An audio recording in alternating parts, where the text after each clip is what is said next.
The fluorescent lights of St. Mary's General Hospital cast harsh shadows across the worn linoleum floor as 7-year-old Noah Thompson stumbled through the automatic doors. His small frame, wrapped in a wrinkled blue t-shirt and mud-stained jeans, seemed to shrink under the building's imposing architecture. The late afternoon sun filtered through the windows, highlighting the pallor of his face and the trembling of his hands as they clutched his swollen abdomen. Sarah Martinez, the veteran receptionist who had seen everything in her 15 years at St. Mary's, felt her heart skip a beat at the sight of the child standing alone in the bustling entrance. The usual cacophony of hospital sounds, beeping monitors, squeaking wheels, and hurried footsteps, seemed to fade as she focused on the boy's tear-stained face.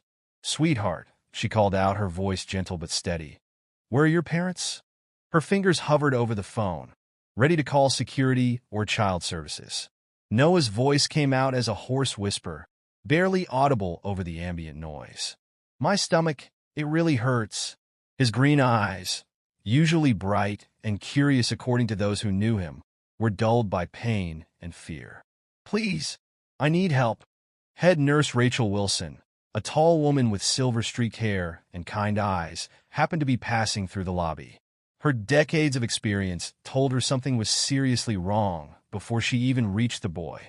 The way he held himself, the slight sway in his stance, the sheen of sweat on his forehead, all pointed to something far more severe than a typical stomachache. Nurse Wilson's practiced hands steadied Noah as he swayed slightly, her touch gentle but firm against his trembling shoulders. "I've got you, sweetheart," she murmured, the warmth in her voice a stark contrast to the sterile hospital environment. She could feel the heat radiating through his thin t-shirt. A low-grade fever, she noted mentally, another red flag. The emergency department's pediatric wing buzzed with activity as Rachel guided Noah through the corridors. The squeak of her rubber-soled shoes against the floor created a steady rhythm, matching the boy's uneven steps. Various monitors beeped in synchronized discord, their electronic chorus a familiar soundtrack to the daily drama of saving lives. Dr. James Cooper, the attending physician, looked up from his charts as they entered exam room 3. His dark-rimmed glasses caught the overhead light as he assessed the situation with practiced efficiency. 20 years of pediatric medicine had taught him to read the subtle signs of serious illness in children, and everything about this boy's presentation set off alarm bells in his mind. "Hello there, young man," Dr. Cooper said, keeping his voice light despite his growing concern. "I'm Dr. Cooper, but you can call me Dr. James if you'd like." He pulled up a rolling stool, deliberately positioning himself at Noah's eye level. The boy's labored breathing and the way he protectively curved his body around his midsection told a story that needed immediate attention. Noah's gaze darted between the doctor and nurse, his fingers twisting the hem of his shirt in a nervous dance. The examination room's pale blue walls seemed to close in around him as he struggled to find his voice. It's been hurting for a while," he admitted, each word carrying the weight of a secret too long kept. "Mom said she'd take me to the doctor, but..." The silence that followed spoke volumes. Dr. Cooper exchanged a knowing look with Nurse Wilson over Noah's bowed head. They'd seen this before. Children whose physical symptoms masked deeper wounds, whose bodies bore the burden of adult negligence. "Can you tell me where exactly it hurts?" Dr. Cooper asked, his hands hovering over Noah's abdomen. "And maybe when it started getting really bad." Noah's description of his symptoms came in fragments between shallow breaths. The pain had started months ago, a dull ache that grew sharper with each passing week. His mother's dismissive growing pains explanation had eventually given way to irritated sighs and promises of later that never materialized. His father's response hadn't been much better, a distracted pat on the head and a mumbled "tough it out, buddy" between business calls. As Dr. Cooper began his examination, the fluorescent lights cast harsh shadows across Noah's face, highlighting every wince and grimace. The doctor's practiced fingers found areas of unusual swelling, and the boy's sharp intake of breath at certain touch points confirmed his growing suspicions. This wasn't a simple case of appendicitis or gastritis. Something more insidious had been developing while this child's cries for help went unheeded. Nurse Wilson maintained a steady stream of gentle conversation as she took Noah's vitals, her words serving as both distraction and comfort. "You're being very brave," she assured him, noting his elevated heart rate and blood pressure with professional concern. "Sometimes the bravest thing we can do is ask for help." The words seemed to break something loose in Noah. Tears began to roll down his cheeks, not from physical pain this time, but from relief. Relief that someone was finally listening, finally taking his suffering seriously. "I didn't know what else to do," he whispered, his voice cracking. "Mom's always in meetings and Dad says boys shouldn't complain." Dr. Cooper's jaw tightened almost imperceptibly at these words, but his voice remained calm and reassuring. "You did exactly the right thing coming here, Noah.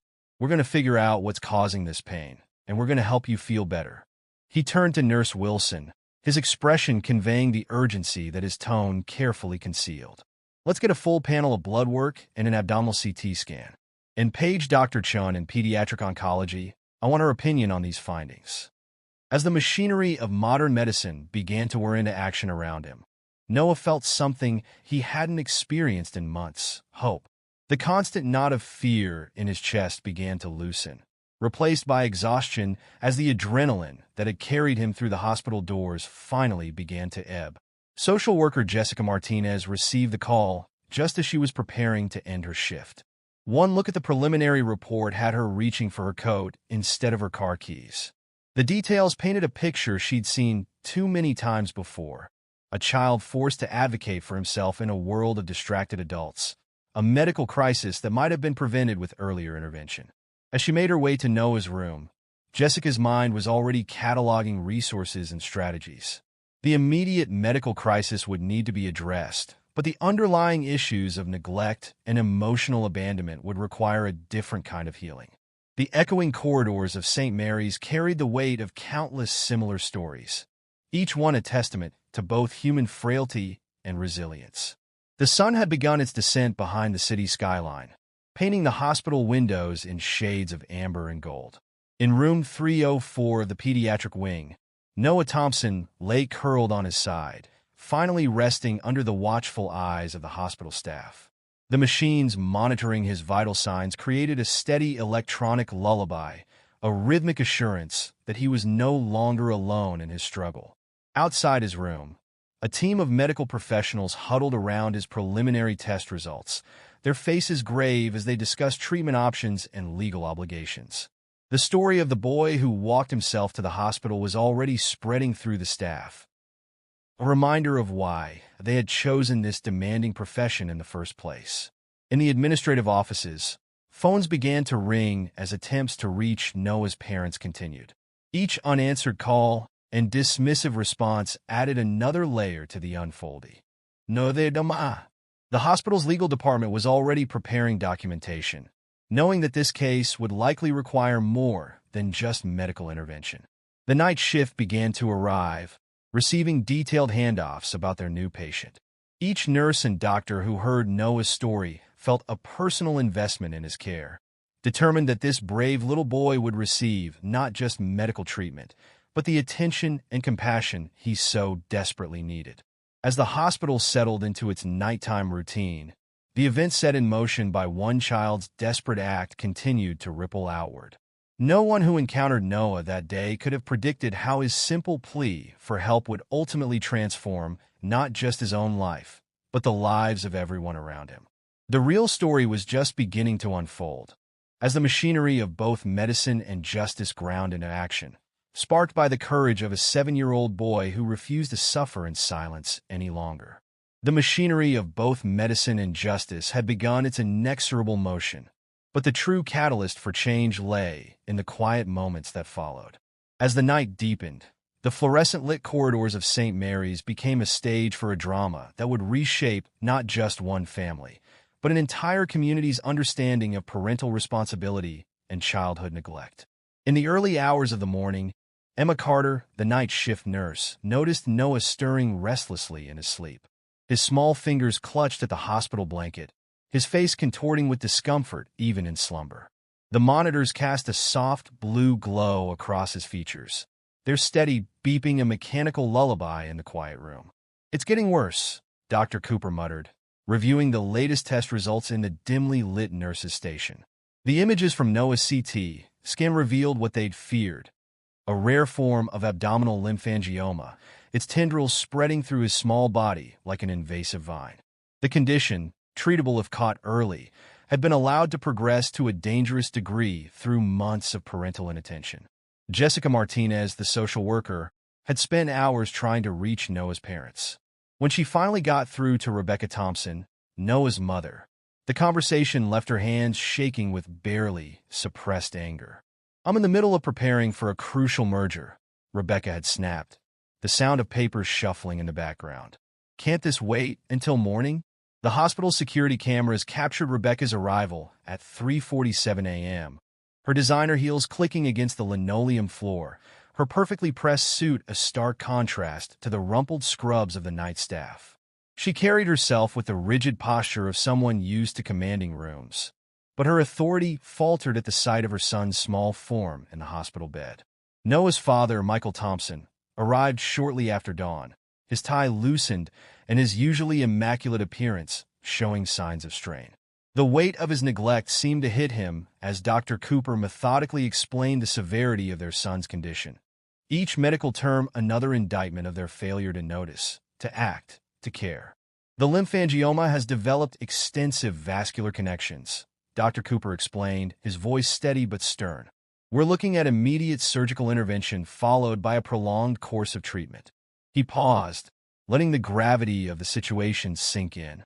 This didn't happen overnight. Rebecca's carefully maintained facade cracked first. I thought he was just being dramatic," she whispered, her manicured hands trembling as she reached for her son's sleeping form. "He always wanted attention when I was working, and I—" Michael stood by the window, his silhouette rigid against the rising sun. The city was waking up beyond the glass, unaware of the small drama unfolding in room 304. The morning light caught the silver in his hair. When had the tea appeared? How many moments had he missed, buried in spreadsheets and conference calls? Noah stirred, his eyes fluttering open to find his parents present for the first time in what felt like forever. The hope that flickered across his face, even through his pain, was almost unbearable to witness. "Mom? Dad?" His voice cracked, uncertain whether this was reality or another fever dream. Rebecca moved first, her expensive blazer crumpling as she gathered her son in her arms. The contact seemed to break something loose in both of them. Noah's careful stoicism, maintained for so long, dissolved into gut-wrenching sobs, while Rebecca's tears left mascara tracks down her cheeks. Michael watched, frozen, as his wife and son clung to each other. The distance he'd cultivated, the emotional walls he'd built in the name of professional success, suddenly seemed like monuments to his own failure. When Noah's tear-stained face turned toward him, questioning and hopeful, he felt something inside him shatter. The morning shift arrived to find the Thompson family transformed. Rebecca sat on Noah's bed, her shoes discarded, reading him a story from her phone, the quarterly reports forgotten. Michael had pulled up a chair, his tie completely gone now, hanging on every word of the children's tale as if it contained the secrets of the universe. Dr. Cooper, making his morning rounds, noted the change with cautious optimism. The medical battle ahead would be challenging enough without the added complication of parental negligence. The surgery would be delicate, the recovery long, but at least now Noah wouldn't have to face it alone. Word of Noah's case spread through the hospital staff like ripples in a pond. Nurses who stopped by to check his vitals stayed to share a joke or a story. The cafeteria staff sent up special treats. Even the typically stern Dr. Chun from oncology was seen smiling as she left his room. Jessica Martinez documented everything, building a case file that would eventually help change hospital policies and community outreach programs. Noah's story, the boy who had to save himself, became a wake-up call for other parents lost in the pursuit of professional success at the expense of their children's well-being. As the day progressed, the Thompson family began the painful process of reconstruction. Each hour brought new revelations, new regrets, and new opportunities for healing. The hospital room became a confessional, a classroom, in a crucible where a family's priorities were melted down and reforged. Rebecca canceled her meetings indefinitely, her phone silenced and tucked away. Michael delegated his projects to his team, his usual iron grip on control loosening in favor of something more precious. They took turns sitting with Noah, really listening to him for the first time in years, discovering the person their son had become while they weren't watching. The medical staff observed this transformation with a mixture of hope and skepticism. They'd seen similar promises of change before, born in moments of crisis, only to fade once the immediate danger passed. But there was something different about the Thompsons. Perhaps it was the raw horror in their eyes when they understood how close they'd come to losing their son, or the way they seemed to physically unable to leave his side. As evening approached again, the hospital settled into its rhythm of shift changes and routine checks. Noah slept more peacefully now, his parents maintaining their vigil. The monitors continued their steady beeping, but the sound had changed from an accusation to a promise of second chances, of healing both physical and emotional, of a family finding its way back to what matters most. The night brought with it a new kind of quiet. Not the lonely silence Noah had known for so long, but the peaceful stillness of being watched over, being cared for, being loved. Outside his room, the world continued its urgent pace, but inside, time moved differently, measured not in minutes and hours, but in moments of connection, understanding, and redemption. The peaceful stillness of that night marked a turning point, but the real work of healing was just beginning. In the pre-dawn hours, Noah developed a fever that sent the monitors into a frenzy of urgent beeping. Dr. Cooper rushed in, his face illuminated by the harsh emergency lights, to find Rebecca already cooling her son's forehead with a damp cloth while Michael paced anxiously nearby. His lymphangioma is pressing against several organs, Dr. Cooper explained as he examined Noah. We need to move up the surgery. First light. The words hung in the air like smoke, heavy with implications and risks that neither parent wanted to contemplate. The surgical prep team arrived with efficiency born of long practice. Nurse Wilson walked the Thompsons through the consent forms, her steady voice anchoring them as medical terms blurred before their eyes. Possible complications, drainage procedures, recovery timeline, each signature felt like signing away a piece of their hearts. I'm scared, Noah whispered as they wheeled him toward the operating room, his small hand clutching his mother's with surprising strength. Rebecca, who had given thousands of presentations without a tremor in her voice, found herself speechless. It was Michael who stepped forward, bending close to his son's ear. You're the bravest person I know, buddy, he said, his voice rough with emotion. You walked yourself here when we weren't listening. You fought this alone for so long. But you're not alone anymore, and we're going to fight this together. The operating room doors swung shut with a final-sounding click, leaving Rebecca and Michael standing in the sterile hallway. The waiting room became their universe, a liminal space where time moved like molasses, and every passing doctor or nurse caused their hearts to skip a beat. Hours ticked by. Rebecca's phone buzzed incessantly until she finally turned it off, her company's demands meaningless against the backdrop of her son's surgery. Michael's assistant called twice before understanding that no, he wouldn't be joining the board meeting. Not today, not while his son's life hung in the balance. Dr. Cooper emerged after what felt like eternity, his surgical cap still in place. We got it all, he said, and Rebecca sagged against Michael, her knees giving way with relief. But the doctor continued, his expression serious. The recovery will be challenging. He'll need round-the-clock care for weeks, possibly months. He'll need his parents. The words struck home like physical blows. Both Thompsons thought of their careers, their commitments, their carefully constructed professional lives. Then they thought of Noah, alone and in pain, walking himself to the hospital because they had been too busy to notice his suffering. I'll take a leave of absence, Rebecca said immediately. The merger can wait. I'll work from home, Michael added. My team can handle the Tokyo expansion. Dr. Cooper nodded, satisfaction flickering across his tired features. He's in recovery now. You can see him soon. The recovery room was eerily quiet except for the steady beep of monitors.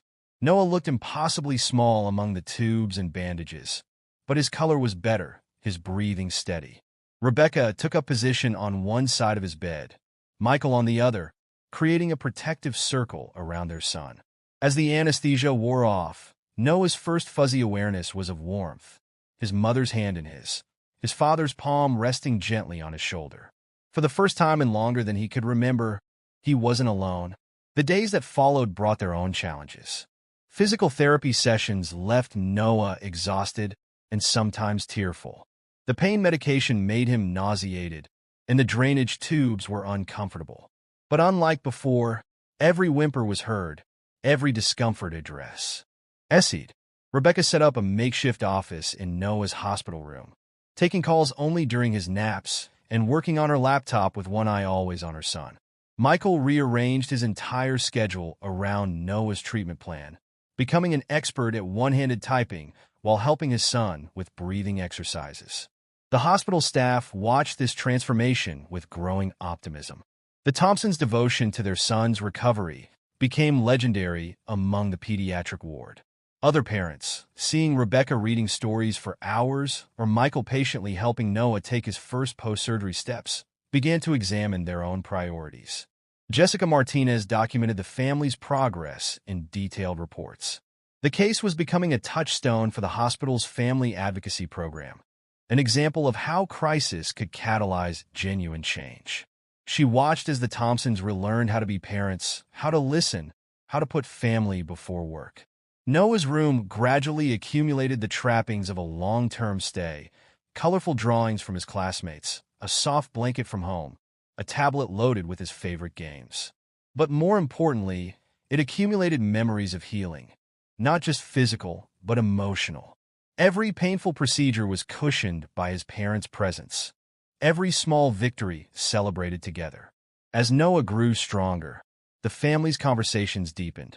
During long afternoon hours between medical checks, they talked about everything they'd missed, his favorite subjects at school, his dreams of becoming a veterinarian, his fear of thunderstorms. Each revelation was a gift and a gentle rebuke, a reminder of the richness of their son's inner life they had almost lost. Each revelation about Noah's inner life became a bridge between past and present, between the family they had been and the one they were becoming. The thunderstorms that made him huddle under his blankets, the way he learned to make his own lunches when both parents were too busy with morning meetings, the quiet afternoons he spent drawing elaborate pictures that no one had taken time to look at. Each story was both a gift and a gentle accusation. The hospital room transformed into a sanctuary of reconnection. Rebecca found herself sharing stories from her own childhood, tales of scraped knees and treehouse adventures that made Noah's eyes light up with wonder. Michael, traditionally reserved with his emotions, began opening up about his own father's absence and his unspoken fear of repeating those patterns. "Did you know," Noah said one afternoon, his voice stronger now as he worked on a puzzle with his mother, "I used to pretend my stuffed animals were having business meetings?" He demonstrated with his beloved teddy bear, mimicking his mother's professional tone with uncanny accuracy. Rebecca's laugh caught in her throat, recognizing her own mannerisms reflected back at her through her son's innocent play. Physical therapy sessions became family affairs. Michael learned to recognize the signs of fatigue in his son's face, while Rebecca developed an almost supernatural ability to anticipate when Noah needed encouragement versus rest. The physiotherapist, Ms. Reynolds, commented that having engaged parents made a remarkable difference in recovery rates. Dr. Cooper's daily rounds brought increasingly positive news. The surgical site was healing well, the drainage was decreasing, and Noah's strength was returning faster than expected. "It's amazing what proper support can do," he remarked, sharing a meaningful look with the Thompsons. The corporate world continued to spin beyond the hospital walls, but its gravitational pull had weakened. Rebecca's phone still buzzed with messages from the office, but she developed a new ability to distinguish between genuine emergencies and the artificial urgency of business. Michael's team learned to handle routine decisions without him, discovering capabilities they hadn't known they possessed. One evening, as sunset painted the hospital room in shades of gold and pink, Noah asked the question that had been weighing on his mind. "When I get better," he said hesitantly, Will everything go back to how it was before? The fear in his voice was painful to hear.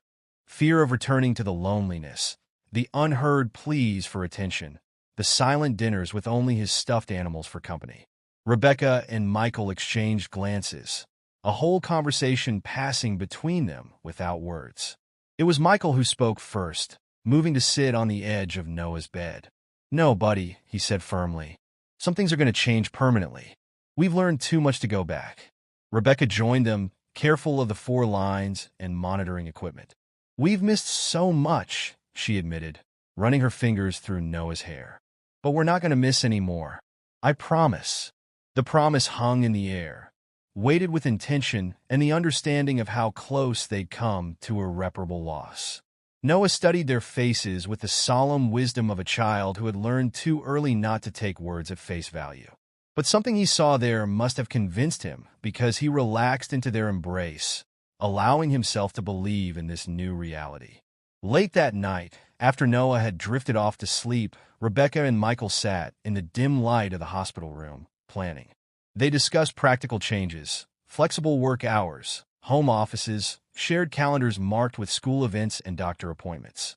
But more importantly, they talked about emotional changes, being present, being available, being the parents their son deserved. The night shift nurses observed the Thompsons with approval, noting how different they were from the harried, defensive people who had first arrived at the hospital.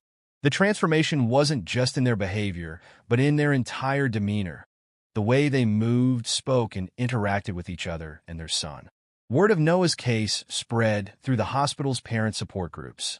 Other families, struggling with their own battles between career demands and childcare, found hope in the Thompson story. Jessica Martinez began receiving requests to speak at parenting workshops, sharing the lessons learned from what she now called the Noah effect. As Noah's discharge date approached, the family's conversations turned to the future.